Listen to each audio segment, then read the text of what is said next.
চট্টগ্রামের মিরসরাইয়ে মালবাহী ট্রেনের ইঞ্জিনে অগ্নিকাণ্ডের ঘটনা ঘটেছে।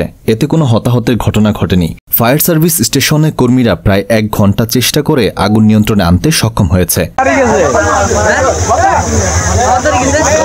প্রায় 3.5 ঘণ্টা ডাউন লাইনে চট্টগ্রামমুখী ও 1 ঘণ্টা আপ লাইনে ঢাকামুখী ট্রেন চলাচল বন্ধ ছিল। বৃহস্পতিবার 27 জুন সকাল 7:30টায় বড়তাকিয়া রেল স্টেশনের আওতাধীন আমবাড়িয়া এলাকায় এ ঘটনা ঘটেছে।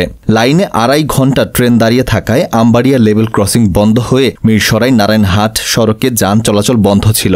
খোঁজ নিয়ে জানা গেছে, আখাউড়া থেকে গাড়ির পার্টস, ইলেকট্রিক পণ্য নিয়ে 31 বগি বিশিষ্ট মালবাহী ট্রেন কন্টেইনার চট্টগ্রাম যাচ্ছিল।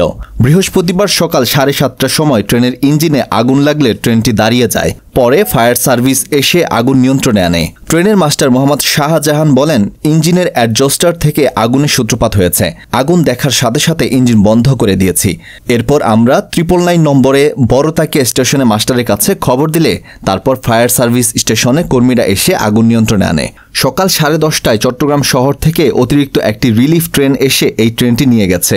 Mirsarai fire station service and civil defence এর স্টেশন অফিসার ইমাম হোসেন পাটোয়ারি জানান, বৃহস্পতিবার সকালে বড়তাকিয়া স্টেশন মাস্টার থেকে খবর পাই যে ট্রেনের ইঞ্জিনে আগুন লেগেছে, কিন্তু তিনি ঘটনার স্থান সঠিকভাবে দিতে না পারায় পৌঁছাতে একটু বিলম্ব হয়। পরে স্থানীয় লোকদের সাথে যোগাযোগ করে মিরসরাই কলেজ রোড দিয়ে ঘটনাস্থলে যাই। প্রথমে আমরা পানিবাহী গাড়ি থেকে পানি দিয়ে আগুন নিয়ন্ত্রণের চেষ্টা করি। পরবর্তীতে পাম্পগুলো বসিয়ে পুরোপুরি আগুন নিয়ন্ত্রণে নিয়ে আসি। Baratakia rail station master Mohammad Shamsuddoha জানান, আমবাড়িয়া এলাকায় মালবাহী ট্রেনের ইঞ্জিনে আগুন লাগায় ডাউন লাইনে প্রায় 3.5 ঘণ্টা ও আপ লাইনে 1 ঘণ্টা ট্রেন চলাচল বন্ধ ছিল।